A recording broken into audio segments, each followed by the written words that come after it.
இப்போ எதுக்கு கத்துற? நான் உனக்கு அண்ணன், என் பிரச்சனை எனக்கு பார்த்துக்க தெரியும். நீ உன் வேலையை பார்த்துட்டு போ முதல்ல. எது வேலையை பார்த்துட்டு போகணுமா?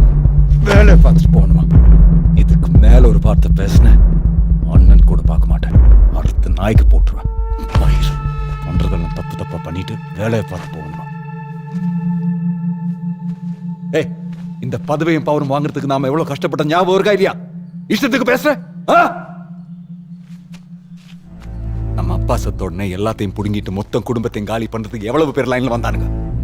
அவ்வளவு பேரை அடிச்சு துரத்தி இந்த இடத்துக்கு வந்திருக்கேன். பெருசா பேச்சு மயிறு பேசல. எப்படா நான் சிக்குவேன், என் சேர புடுங்கலான்னு அவ்வளவு பேர் வெளியே காத்துக்கிட்டு இருக்கானுங்க. அது தெரியாம படிக்கிற பசங்களை போய் அடிச்சு அவங்களுக்கு ரூட்டு பிடிச்சு கொடுக்குறியோ? எது பண்ணாலும் தெளிவா பண்ணு, இல்லைன்னா பண்ணக்கூடாது. நம்மள மீறி ஒரு விஷயம் வெளியே போவிடக்கூடாது. சரி, தப்பு நடந்துச்சு சொல்லி இப்போ நான் என்ன பண்ணணும்? பசங்க யார்?